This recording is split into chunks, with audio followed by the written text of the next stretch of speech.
मैं मीरगंज हूँ। उत्तर प्रदेश राज्य के बरेली जिले से 42 किलोमीटर की दूरी पर स्थित नगरिया सादात रेलवे स्टेशन से जुड़ा एक कस्बा, जिसे लोग मीरगंज के नाम से जानते और पहचानते हैं। उस साल उस सावन का 7वां दिन 13 जुलाई था, जब मेरे आंगन में एक बालक ने जन्म लिया, जिसका नाम राजू गुप्ता रखा गया। लेकिन सब प्यार से लाउवा बुलाते थे। और राजू की स्कूलिंग रानी लक्ष्मीबाई उच्च माध्यमिक विद्यालय से हुई, जो उस वक्त रानी लक्ष्मीबाई बाल सदन कहलाया जाता था। और उसके बाद संत मंगलपुरी इंटर कॉलेज, जो उस वक्त संत मंगलपुरी विद्या मंदिर के नाम से जाना जाता था। बचपन से लेकर आज तक परिवार में सबसे ज्यादा करीब इस बालक ने अपनी बड़ी बहन पिंकी गुप्ता को माना। राजू गुप्ता ने 10वीं और 12वीं की परीक्षा राजेंद्र प्रसाद इंटर कॉलेज में विज्ञान से उत्तीर्ण की और 2007 में बरेली कॉलेज बरेली में bachelor of science zoology botany chemistry group से उत्तीर्ण किया। LLB यानी लॉ की पढ़ाई सिल्वर लॉ कॉलेज बरेली से की, लेकिन अचानक फाइनल सेमेस्टर में मुख्य एग्जाम छोड़ने पड़ गए।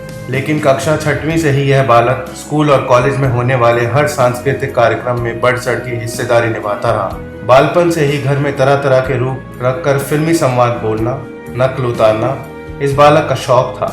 और किसी को परेशानी में देखना या गलत बात होते देखना इस बालक के बस से बाहर की बात होती थी, क्योंकि गलत चीजें इस बालक के दिल को बहुत दुख पहुंचाती और ये उन गलत बातों के ऊपर आवाज उठाने के लिए मचल उठता। स्नातक होने के बाद इसके अपने बचपन के शौक और ईश्वर के दिए हुनर ने इसकी रातों की नींद छीन ली और इस बालक ने अपने अंदर के कलाकार को जानकर उसे और निखारने का संकल्प लिया और 2006-2007 में सुभाष घई के acting school Whistling Woods International Institute के लिए अप्लाई किया। लेकिन उसकी फीस 15 लाख होने के कारण वहां दाखिला लेने का इरादा छोड़ना पड़ा और इसी काम को अंजाम देने की नीयत से दिल्ली में स्थित NSD में संपर्क किया।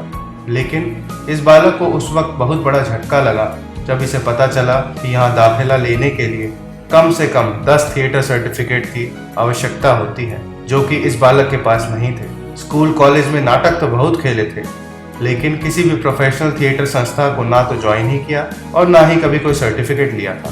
NSD में दाखिले का सपना टूटने पर भी इसने हार ना मानकर सन 2008 में FTII में एक्टिंग डिपार्टमेंट के लिए आवेदन किया और उसकी रिटर्न परीक्षा पास की और फिर FTII से ऑडिशन राउंड के लिए दिल्ली बुलवाया गया। ऑडिशन सेंटर था NSD का ग्राउंड, लेकिन एक बनिया परिवार से होने के कारण बहुत सी परेशानियां सामने खड़ी थी। FTII की परीक्षा ये बोलकर दी थी कि MBA का एंट्रेंस एग्जाम देने जा रहा हूँ। घर में ये कोई नहीं जानता था अब तक कि ये बालक एक कलाकार और लेखक के तौर पर अपनी पहचान बनाना चाहता है। और जैसे ही सबको यह पता चला तो घर में एक तूफान सा आ गया और दिल्ली में ऑडिशन के लिए नहीं जाने दिया गया और FTII में दाखिले का सपना भी टूट कर रह गया।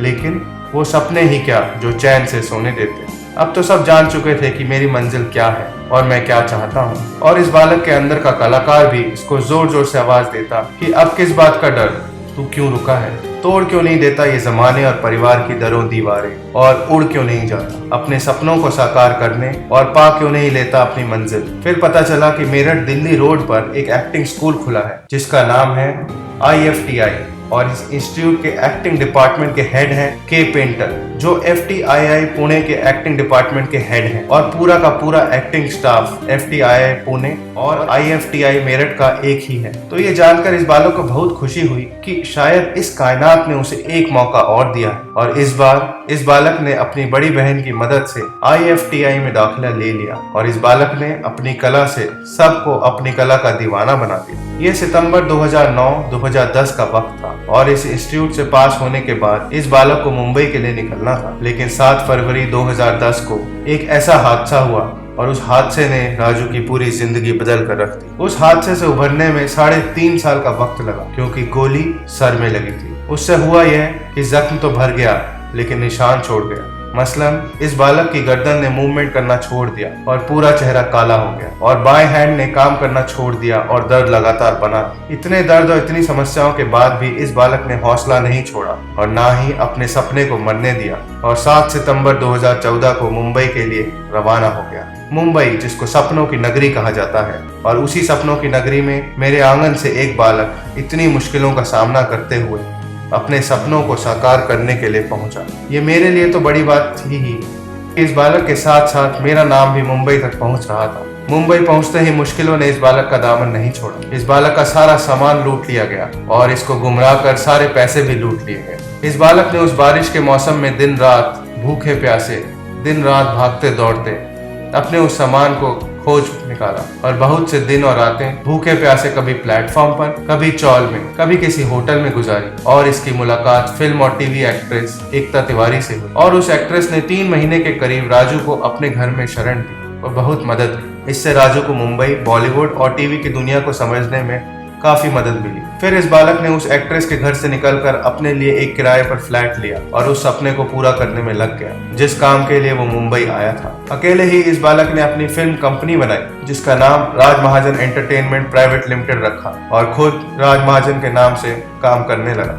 अपनी इसी कंपनी के अंतर्गत एक फिल्म बनाने की तैयारी शुरू कर दी और उस फिल्म का नाम बाबरी रखा जिसकी टैगलाइन थी हर इंसान के दिल में। और इस फिल्म की कहानी इस बालक ने यानी कि खुद राज महाजन ने लिखी। लेकिन western India film producers association ने बाबरी हर इंसान के दिल में नाम देने से मना कर दिया और नाम के ना होते ही फाइनेंशियल पीछे हट गए क्योंकि वो इसी नाम से फिल्म बनाना चाहते थे। और थोड़ा वो यह सोचकर भी डर गए कि आज सिर्फ नाम बाबरी नहीं मिला तो कल को ये फिल्म हिंदुस्तान की हुकूमत और सेंसर कैसे पास करेगा। ये बड़ा सवाल था और इन्हीं सवालों के साथ फिल्म बनते बनते रुक गई। लेकिन इस बालक की कभी हार न मानने की जिद और अपने काम पर यकीन की शक्ति ने राज महाजन को कभी हताश नहीं होने दिया और ना ही कभी रुकने दिया। और इस बालक ने अपनी उसी कहानी पर किताब छपवाने का संकल्प किया। लेकिन यहाँ भी मुश्किलों ने इस बालक का साथ ना छोड़ा और भारत के बहुत से शहरों के प्रकाशकों ने बाबरी को छापने से इनकार कर दिया। और बहुत जद्दोजहद और मुश्किलों के बाद आर गांगुली से मुलाकात हुई। राम गांगुली अभिलाषा फिल्म्स के एक जाने माने लेखक, निर्माता और निर्देशक रह चुके हैं तथा फिल्म्स डिवीजन से सेवानिवृत्त हैं। उन्होंने इस बालक को authors pride publisher private limited से मुलाकात करवाई और ऑथर्स प्राइड की डायरेक्टर श्रीमती राजू तिवारी ने बाबरी हर इंसान के दिल में किताब को छापने के लिए हामी भरी और राजू लग गया बाबरी हर इंसान के दिल में को किताब की शक्ल देने में, कंपनी खड़ी करने में, मुंबई में रहने में और अब किताब निकालने में बहुत पैसों की जरूरत थी। कोई सपोर्ट नहीं था, ना फैमिली से और ना कहीं बाहर से। लेकिन अब क्या किया जाए, इस तरह बीच रास्ते छोड़कर भागना इस बालक की फितरत तो कभी थी ही नहीं। इसलिए इस बालक ने अपनी उस गांव की 2.5 बीघा जमीन और अपने हिस्से का घर अपने भाई को बेचकर अपनी फिल्म कंपनी और अपनी किताब बाबरी हर इंसान के दिल में छपवाने में लगा दिया क्योंकि बाबरी के जरिए राज महाजन इंसानियत का पैगाम पूरी दुनिया को देना चाहता था। बाबरी हर इंसान के दिल में संभवतः भारत में लिखी गई पहली फिक्शन कहानी होगी जिसका बैकग्राउंड बाबरी मस्जिद कांड है जो इंसानियत और आपसी प्यार और भाईचारे की बात करती है।